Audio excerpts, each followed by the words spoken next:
我就下去，我就下。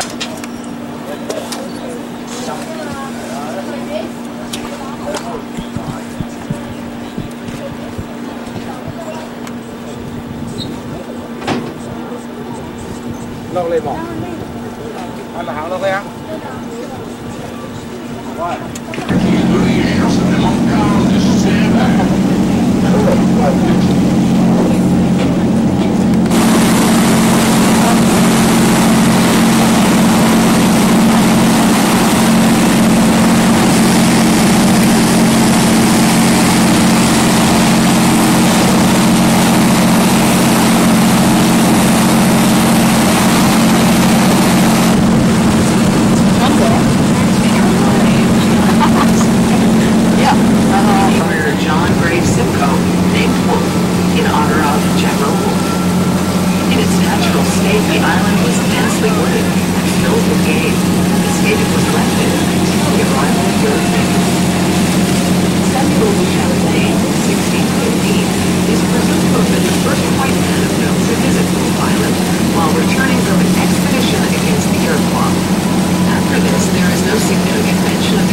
From the mainland has always been a concern for the residents of Wolf Island.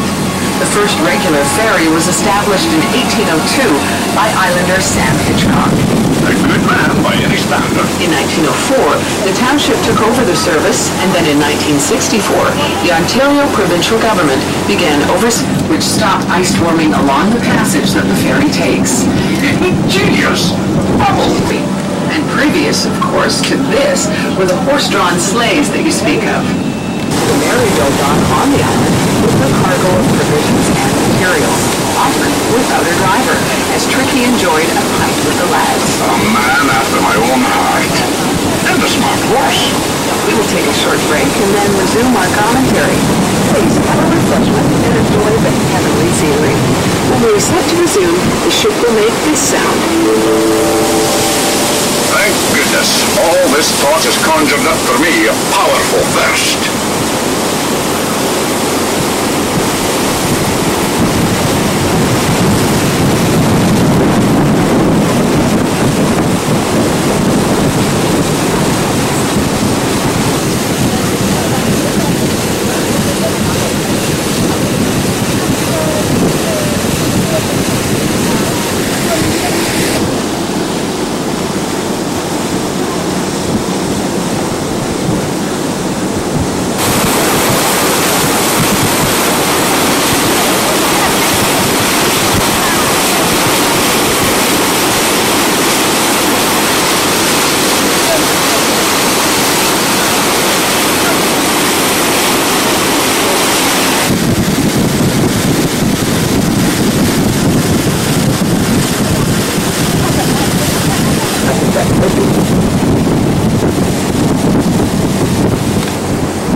As we pass between Howe and Wolf Islands, we will work our way deeper into the Thousand Islands. Beautiful, is it not? You can almost imagine what the first Iroquois must have felt venturing to these waters. It seems a ship of trouble. They consisted of 5 tribes: the Mohawk, the Oneida, the Onondaga, the Cayuga, and the Seneca. A 6th tribe, the Tuscarora, joined after the original 5 nations was formed. They are often referred to as Iroquois. At the time Europeans first arrived in North America, the Confederacy was based in what is now the northeastern United States and southern Canada, including New England, upstate New York and Pennsylvania, Ontario, and Quebec. The members of this confederacy speak different languages of the same Iroquois family, suggesting a common historical and cultural origin, but diverging enough so that the languages have become distinct. As a politician and deal-maker myself, the Union of Nations are wampum that have inherent spiritual value. The two prophets, Ionawenta and Daganawida, the great peacemaker, brought a message of peace to squabbling tribes. Once they ceased most infighting, they rapidly became one of the strongest forces in 17th and 18th century North America. The Iroquois were at the height of their power in the 17th century when La Salle arrived, with a population of around 12,000 people. 4 delegates of the Iroquois Confederacy, the Indian Kings, traveled to London, England in 1710 to meet Queen Anne in an effort to cement an alliance with the British. Queen Anne Against the French and their Algonquin allies, both traditional enemies of the Iroquois. The Iroquois hoped that aiding the British would also bring favors after the war. In return, the British government issued the Royal Proclamation of 1763, which restricted white settlement beyond the Appalachians as protection of Iroquois land. But then this was completely ignored by the settlers. And further, the British negotiated Surrender Number 77 in 1856, which gave all right and title to this area, these islands and lakes and rich shoreline, to the Crown.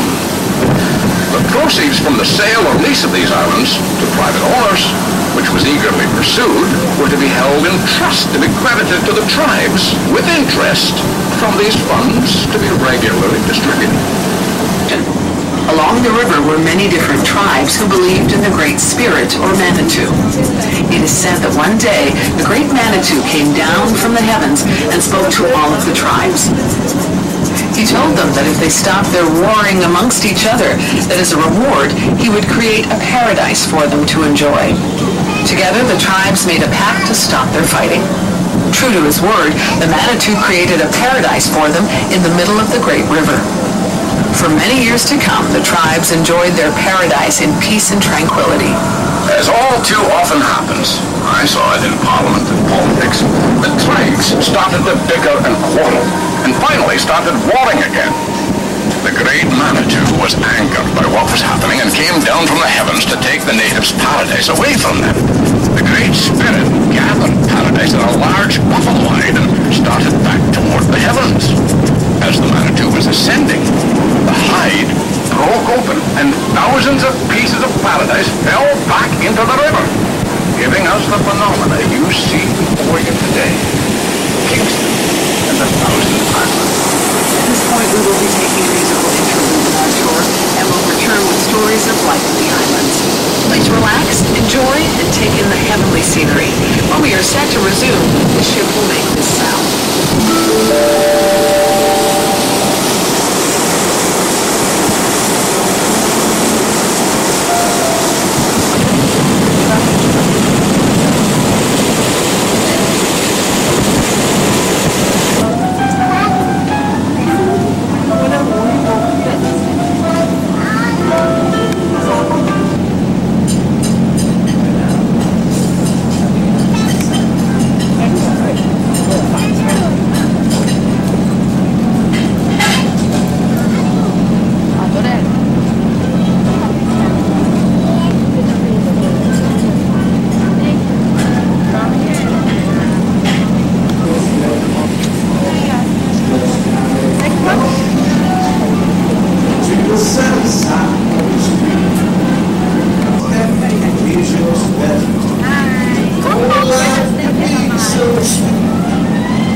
roughest time of the year, but I'm sad to say I'm on my way.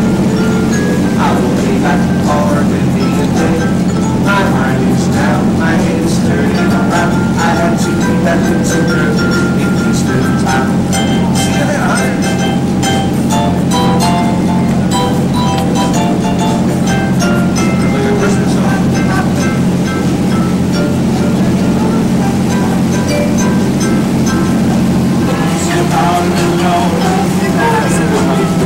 Oh, sounds of life from me to Mexico.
We're entering one of the world's most spectacular geographical formations. The Thousand Islands are the remnants of an ancient granite mountain range, over 1 billion years old, making them amongst the oldest rocks on Earth. For years, these mountains were eroded down to hills, then with the shifting of the Earth's crust, slowly uplifted back to their original state. During the last ice age, these mountains were covered by glaciers over 2 kilometers thick. As we moved across this area, peeled away the layers of sedimentary rock, exposing the old granite mountain species. Glaciers floated with us for the last time around 12,000 years ago. Since my day, more than 150 years ago, the Thousand relatively easy.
By the last quarter of the 19th century, many of America's prominent families were discovering the Thousand Islands, and it would soon become recognized as one of the more appealing summer recreation destinations in the Northeast.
Imagine 1,800 islands to choose from and none right fit.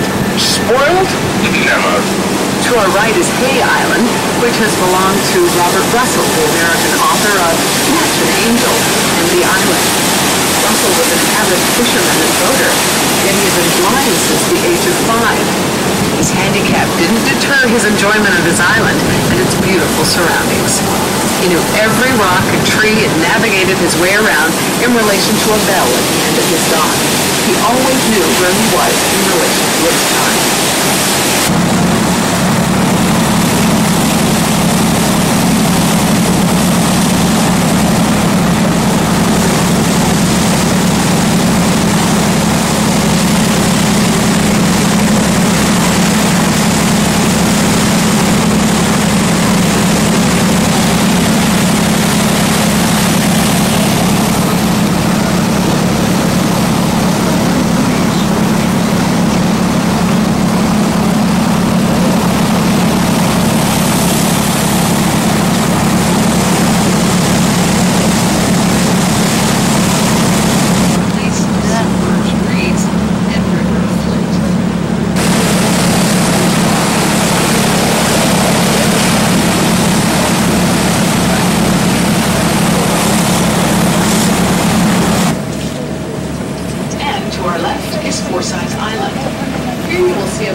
Designed by well-known architects and built on highly visible islands along the main channel.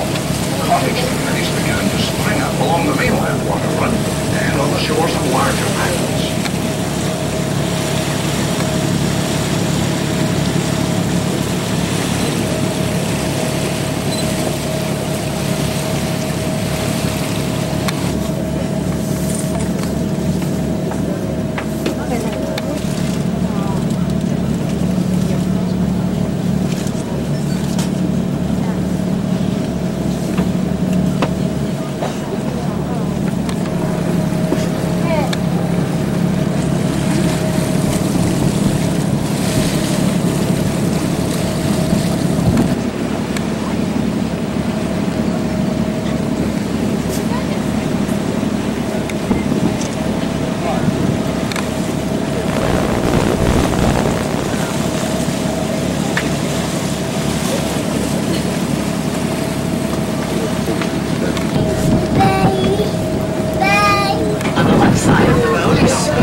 Gothic revival, stick style, and Queen. In the 1880s and 1890s, many of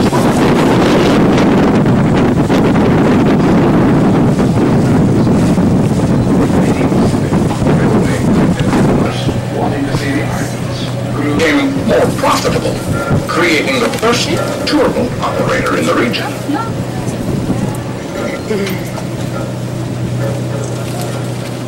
Carpenters, steel workers, and boat builders were all in demand.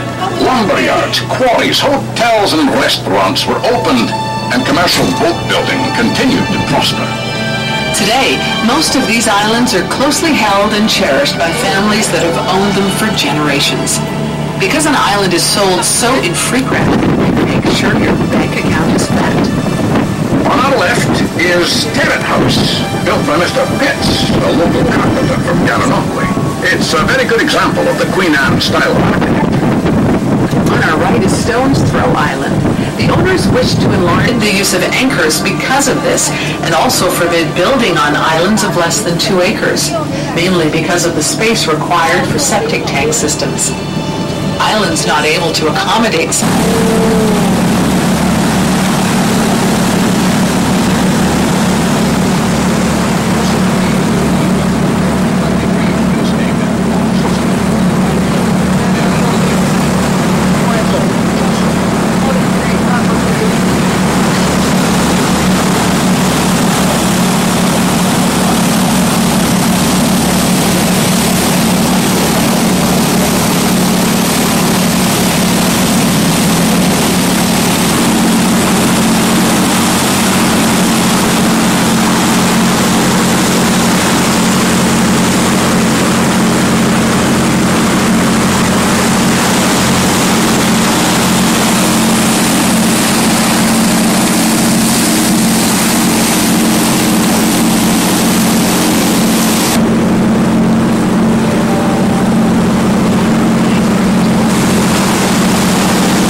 तूने phone किया था क्या 2:40 को?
That's all going too fast.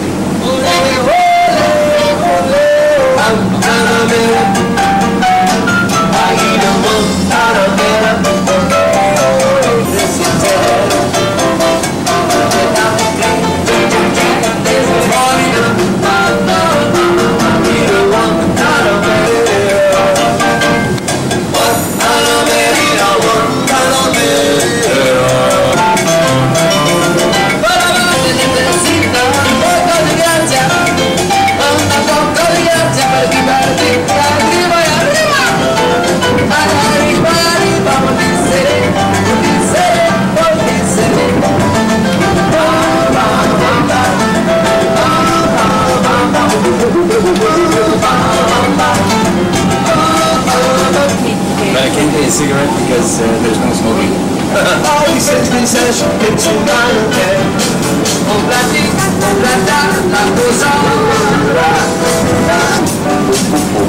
Well, that's what Gypsy trolley to the Jibber Star. Fight.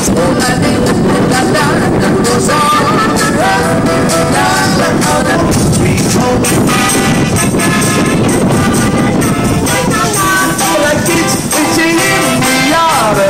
There's men in Molly.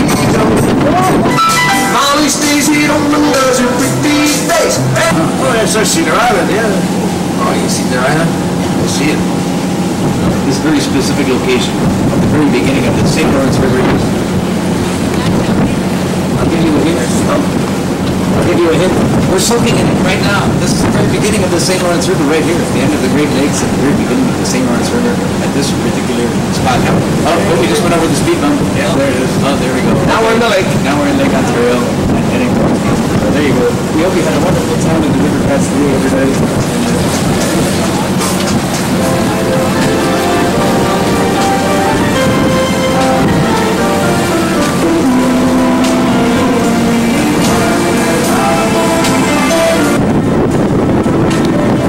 Red roses too.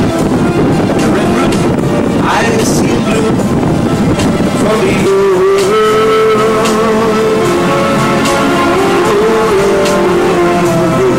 I see skies of blue, clouds of white. Have a night, blessed day, that dark, sacred night. I think to myself, sweet little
ladies and gentlemen, we are the River Cats on guitar and bass and vocals today. Michael K. Myers over there.